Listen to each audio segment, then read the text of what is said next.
Hey friends, it's SlaveToTheGames here with a review on the Technomancer. Before I start, don't forget to click like and subscribe for support to join our circle. You aren't just a subscriber to me, but a friend. And now I'm going to do something different than other reviews I've seen, which is to give my verdict right now, and that the Technomancer is a 7 out of 10. If it weren't for the problems I encountered, it would definitely be a 10 out of 10 in my opinion, but I can't really ask too much of this given that the previous one was an indie game. It took me 2 attempts before I just dove right into this game, and I mean dove deep into this game. When I first tried the game, the badmouth syncing really stopped me from even trying it. Then I said to myself, why don't I try to ignore it and see how it goes? And so I did. Let me just say that I do not regret my choice. However, instead of starting off with what I liked and ending with what I disliked, I'm going to do the exact opposite, because I truly believe that this game is better than it may be given credit for. When I played the prequel, it was just an indie game, so to see it come this far actually surprised me. It actually made me really happy to see the improvements from the previous game. I said that a lot, didn't I? Now I'd love to specifically create videos showcasing the faults and the positives, one after another like I did with my mod reviews and my mod showcasing, but from my own point of view, the faults are few and far between. The first being obviously the lip syncing. It always feels slightly off, always to the point where I feel like, is it really matching up? And I'm sitting there staring and I'm like, is it? But is it not? Did it just keep going? And I constantly question it, so finally that was the deal breaker the first time I started up, and I was like, you know what, this game's trash, but I didn't really give it the credit it deserved. And like I said, when I tried it the second time and I ignored the mouth syncing, I fell right into it. I really hope they fix this for the next game, and I really hope there will be a next one. My tip for this is to simply stop staring at the mouth, because like I said, that's what I did, and after that it got a lot better. I didn't have to focus on it, and I ended up being able to focus on all the things that were great about the game. The next issue, if not the bigger issue I found that bothered me, was that the expressions are bad. Really bad. The eyes almost, if not ever move, or any form of expression is ever made with the eyes and mouth. Sure, the mouth moves, but that's what it's doing. It's just moving. It's not like they're not scrunching their face up. They're not like raising their eyebrows. It's static. They're just staying the same and just like yelling at you or complimenting you or flirting with you, and they're just the same. There's not like any facial expression that make you feel like they're actually feeling these things. And to me, like I said, that's the biggest fault of this game. Another fault is when having to complete certain dialogue sequences or quests, it required you to have a skill at a certain level, where you were forced to either level up or choose an option you most likely didn't want to choose because you didn't have that skill level. Now this can be a problem if you have done all you can in an area, either forcing your hand or forcing you to grind an enemy NPC that's littered in the area that's just put there so that you can either fight them or not fight them. So that can be a little bit upsetting because it makes you feel like you're forced into leveling up to be able to progress through the game, and I know a lot of people don't like that. I specifically don't really like that sometimes, but at the same time, it kind of has its own charm, but it's still something I'm most likely against because it makes me feel like I can't really be myself. Finally, that's it.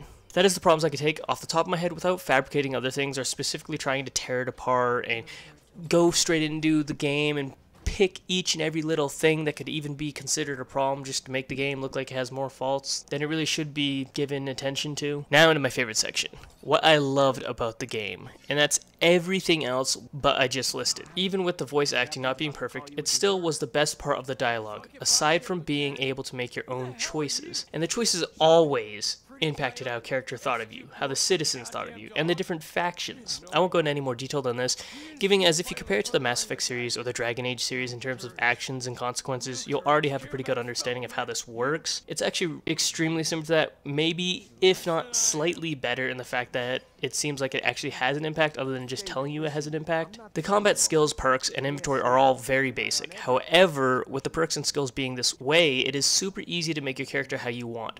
Arguably too easy, but my counter to this is that you don't need to compete with other people for the most complex character, and make sure that each and every one of your stats is completely different to another character's, and you're just 100% unique. And that may turn off some people, but to me, being as it's a single player game isn't a big deal to me, because you could still be a rogue, a mage, or a warrior. Hypothetically, they're called different things, but you get my point.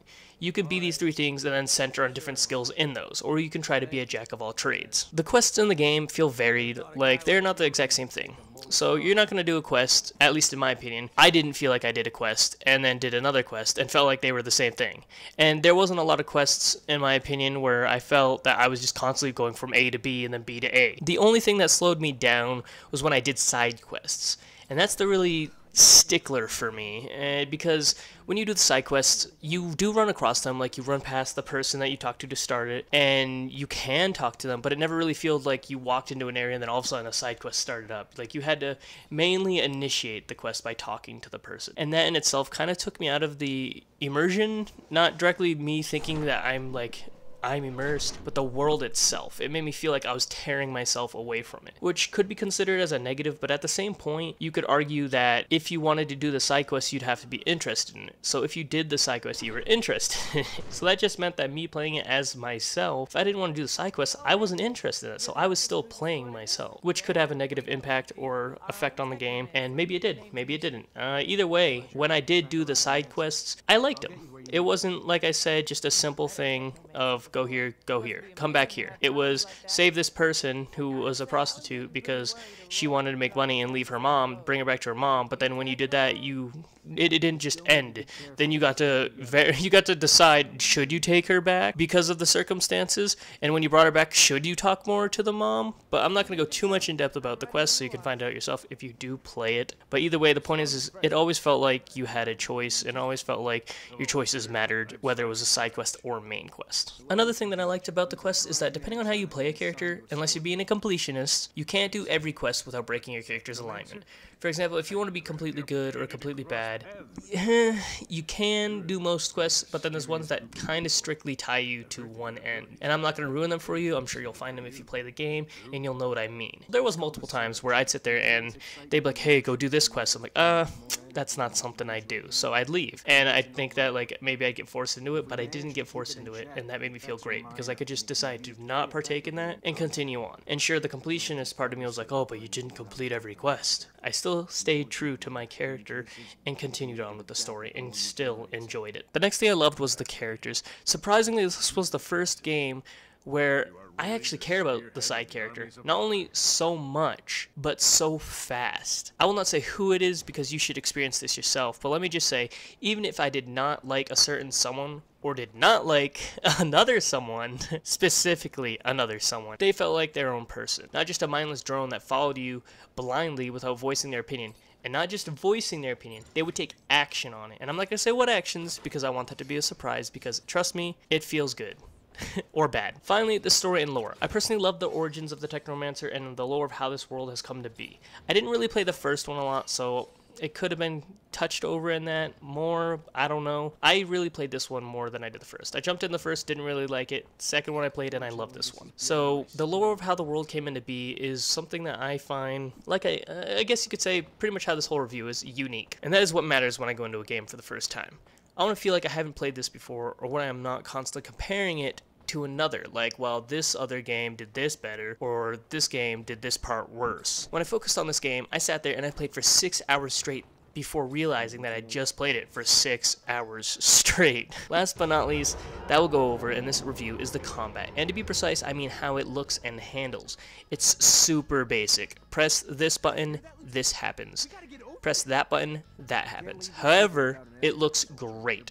And that's my favorite part of the combat. Especially when you land a critical or a dodge at just the right time, and the game throws you into slow motion for a second or two. And each style literally fights differently. You see your character fight in an entire different way than the other two. And that myself makes it feel unique, because if you want to be a warrior, a mage, or a rogue, they all have their weaknesses and strengths, and that's not just in the attack, the damage, the defense, etc. That's how it looks. For instance, the rogue will be quick and agile and will backflip or somersault, etc. And the shield with the mace or sword or whatever will have you blocking, and it looks good. It's not just swing, swing, swing. It's dodge, flip, etc. Like, it does its own movements, whereas you're just pressing the buttons and pretty much watching the combat unfold. And it looks flashy. And I mean fun flashy too. Like I was just explaining, I enjoy looking at the fights, and sometimes because of how much I enjoyed looking at the fights, I forgot to dodge or attack, because I would just sit there after watching my previous dodge or the enemy's dodge or an attack, and I'd be like, whoa, and then I'd be like, oh crap. Overall, with this review, I hope you found this enjoyable to listen to and liked watching the background gameplay.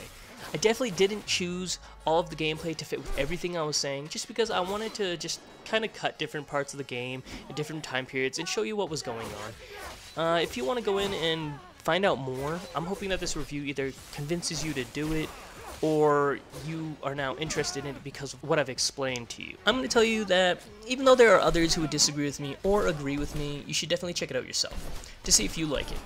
You can get the game in the Xbox Game Pass, which is $10, and play it for that month before deciding if you want it, or buy it after if you decide it's worth it, without having to first buy it with the risk of not liking it. I won't tell you to go out and get it now, but I definitely believe it is worth at least giving it a shot. Because at the end of the day, it matters if you like it, not what everyone else thinks. Thank you for stopping by. I really hope you once again had fun. Don't forget to leave a like, subscribe if you already have it, and I'll see you all in my next upload. See you later, friends.